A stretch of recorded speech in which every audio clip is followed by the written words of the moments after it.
do you guys want to see Indonesia? I know you guys like to see like walkies in Japan and stuff, but maybe you can have walkies in different countries. As much as, you know, Indonesia is not perfect, I do think the beauty of Indonesia is great. You IRL? Yes. You know what? Let's just say yes. If you ever see a tall, buff, scary-looking man walking around the street in your neighborhood with like a lot of cameras and talking to himself, that's me. That's gonna be me. Exactly. Exactly. Just go in your green screen suit. In this country, you want me to die. You want death of me. Oh my god. I knew it. She's a Giga Chat. I am she. That's like far later on plans. I hope it'll be smooth. I'm very excited. And if maybe it'll be easier, I was wondering if Hi Guy would be interested to just come. So it'll be like Hi Guy and Sui or something. We'll have someone accompany Hi Guy and stuff, but Hi Guy could just come here to Indo and then he can experience what Indonesia is, or whoever the fuck wants to do it, they can experience what Indonesia is, and it'll be really nice. So I'm very excited. I'm asking one of my friend in the tourism industry if there's places that they'd recommend and when, so we can have like a roadmap. So it's not like chat just walking around being like, oh, on the left, you see the left side of Indonesia. On the right side of Indonesia. No, like you actually get to see things and there's events planned and you actually don't miss out on anything and it's not random. So I'm trying to see if I can get that sorted. Eee, so you get to see. I really want people to see where I live. Well, not my neighborhood, but the beautiful country. We have a lot of cool dances. Are we gonna see more epic rocks? You're gonna see the coolest, epicest rock in the world, chat. It's gonna be so epic. It's gonna be so cool. Not gonna lie, I don't have any fancy tech equipment with me when it comes to camera. You know the only camera I have? Hold on. I'll grab it. I have 2 cameras with me. So the first camera that I have is a Instax Mini 25, which is a Polaroid camera. This was released in 2012. And then the second camera that I have is a Canon Ixus. The Ixus Canon 140. I decorated a lot with stickers. I recently decorated my Canon camera, so this is not as old. But you can tell how old my Polaroid camera is by just looking at it. Oh my god, it's so nasty and gross. I just realized the Polaroid camera has a very reflective mirror in the front, so then you can take like forward selfies. You know what's also insane? A couple of years ago, one of my cousin was like, hey, Michi, do you still have one of those vintage cameras? And I was like, oh, how vintage? Like film roll vintage? And they're like, no, like your Canon Ixus 2013. Oh my god, fuck. You can tell that at one point in my life I was like, I'm gonna get some cameras, I'm gonna get some memories. This was 2013. That wasn't even that long ago. And my friend was like, my cousin was like, oh yeah, that one's the vintage camera that I'm looking for. Fuck you. Yo, that's been 12 years ago. 12 years ago is not that long ago. It is actually not that long ago. These are the only 2 cameras I have. You see? The one on the left, I know it looks gross, but I like to put stickers on my camera. I think it's cute, you know, makes it more personable. I remembered... 12 years ago? Why would you buy that when you were only 9 years old? Fuck you then. Fuck you. You have the refill? For the Polaroid? Yes. I remember the first time I saw the Canon Ixus, I was like, bro, it has a Wi-Fi function. What does that mean? I don't know. I've never used the Wi-Fi function. But it has face, like auto detection, and it auto focuses. And also when you're taking pictures of faces from far away, they zoom into the face. And there's a setting where it's like automatically detect closed eyes. It doesn't work most of the time, but sometimes it does. It's really cool. And it goes up to 1080. The resolution goes up to 1080, and for videos, 1080 is really good quality. And good quality is 720 was it. The most it goes was 1080p for videos. It's really nice. I'm telling you, nowadays, modern cameras are so clear and so good, but it lacks that oomph, you know? If someone takes out a big professional camera in front of me, I'm not gonna smile. Like, I'm gonna freak out. I'll be like, awkward. I don't want to really smile for it. Oh my god. You know, I still have my handy cam. The good old... If you take out, like, a small compact camera or the handy cam, people are gonna be like, hey, smiling party. Like, you're still having fun. Because these cameras are not so up to your face. And they don't make you feel like, you know, your life is gonna be aired out into the public to be judged. This is like an album thing. You take pictures, and then you print them, and you put it in a little family album. Not take pictures, and you post it online, and people are gonna be like, oh my god, you look weird. No one cares about how you look like.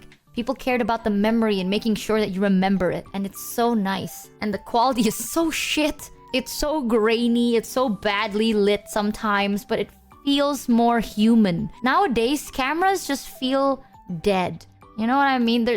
Pictures don't hit the same anymore, man. I don't like having pictures taken of me. I only like pictures taken of me if I'm with my loved ones. If it's me alone, then no, I hate that shit. But if it's like with my mom or my dad, I like it because I like to remember my mom and my dad, you know? I remember my dad was like, can I post this picture? It has you in it, but I was like, no, I'm sorry, you can't. He's like, why? I was like, you can't. Because you don't know. Like, I don't know and you don't know and I'm just trying to be careful, you know? I'm trying to be really careful. And he's like, okay. I feel so bad. I felt really bad for that, but now they're used to it. But in the start, oh my god. They were like, it's alright, we get it. And I was like, no, you don't get it, okay? Like, it's like, oh, but we're very careful, blah, blah, blah. It's like, you don't get it. I had people like trying to find my ass and shit. I'm not gonna risk it. So I never did. And until now, you know how weird it is? Like back then, you have family pictures and you're always in the family pictures. And now you see the family pictures and you're never there. It's like you're just gone. Last year, you were always there. And at one point, you're never...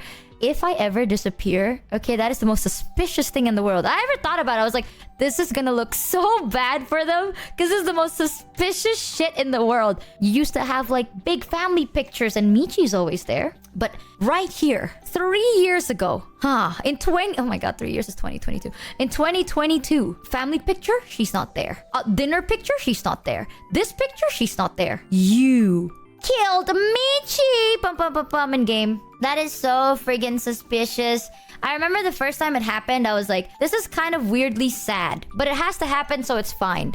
But nowadays, I'm just kind of like, alright, it is what it is. It's not gonna be forever. One day, it will be life. You know, as a streamer, the easiest way is to assume that your career will end next week. That is actually very, very normal. Because you're a streamer. There's so many streamers. At this point, more people are streamers than they are just people wanting to watch content. So this job is definitely not a stable job forever, which means it will end eventually. So enjoy it while it lasts. Don't regret it when it's over. Something like that. You expect to be cancelled almost every stream? Honestly, yes. Sometimes I am shocked I'm not cancelled yet, Lo. The things I say, sometimes I'm like, I shouldn't have said that. Oh my god. Oh my goodness. I shouldn't have said that. Or I shouldn't have done this. And then I'm not cancelled and I'm like, oh, why? That's crazy. And it's not just cancelled. Sometimes people just fade into irrelevance. It's scary, but it's very normal. I used to be very scared of fading into irrelevancy. Nowadays, I just kind of like, it happens, you know? If you're always scared about it, everyone's gonna know. And you're not gonna have fun when you're supposed to have fun. So don't think about it too much. But people either they get cancelled or they get forgotten or they become irrelevant. It's always one of those. Enjoy it while it lasts. Ride it through like a fun little surfing game. You know, we have each other. We spend time with each other. As life continues, we still have fun. For some of the wild shit that Froggy has said, hey, that's the thing. Get ahead of the game. Cancel yourself. You think I haven't tried? I've tried. I've played these games before. I'm gonna post a Google Doc of myself. It's over for you guys. Yup, I'll beat you to it. Just give up. I know a lot of streamers say crazy takes and shit, but I think it's maybe because of myself. I'm not very controversial in a way. You know, I don't like starting shit or talking about crazy shit. So if I accidentally do, I feel like you guys would be a bit shocked. Like imagine if one day you tune into a stream and then I just started like yapping about one of the like lyrics or aegis, like one of those like heavier subjects, and I start yapping about that. You'd be a bit like taken aback, right? You'd be like, what the fuck? I did not expect this from Michi. I would not expect that from me. I don't know nothing. One of the best thing I think that makes it kind of safe for me is I don't talk about what I don't know too much. And I don't know none of that. I don't know nothing. You have indirectly... I know I've accidentally indirectly done it. And sometimes I'll admit... Sometimes I do get like really anxious because sometimes I talk about a topic because I don't know where that topic comes from. I just know the topic on itself, right? And then I talk about it and chat's like, oh, the reason is this. And it's like a political topic. And I'm like, oh no. What do I do? Little did I know, it was politicals. Tons. And I heebies my jeebies. And after stream, I'm like, have I heebied my last G-bead? Oopsie. So that's why I'm like, oh, I'm gonna get cancelled one day. I think your stance on every topic is pretty aligned with how people think. I honestly think I don't have a stance on anything. And I know that's a bad thing. Like, that's mostly an insult, but it's true, so I'm not gonna deny it. Everything you talk about or said is in earnest, so no one will cancel you for that unless they're a fucking idiot. I don't like calling people an idiot too. Sometimes people just, they're like, oh, if you want to know what's going on with the world, you tune into the news channel. You know, I personally don't want to go on Twitch to see someone yap about what is wrong with the world. I don't know what is wrong with the world, but I can feel something's wrong with the world, and I don't want to know that. I want to go here to pretend like it's not wrong. So it's the vibes. Bruh, Joe, the vibes are off. If I make people's vibes off, they have the right to be like, bruh, I don't vibe with you, bruh. And I'll be like, yeah, the vibe's off. Exactly. And I know that my stance... vibe off, bruh. And my stance on a lot of things, I have none. Because I get it. Like, I see nothing, therefore I see everything, kind of a thing. Like, the only reason some people would find it agreeable is because my stance is in, if you're happy, I'm happy. Which is true. But mostly, I don't know nothing. The more you know, the more you have an opinion. And I don't know. Sissy_ for the 11 resub. So I have no opinion. People always think are always right. Yeah, that's one thing. I don't think I'm right. I don't think I'm wrong either. I don't think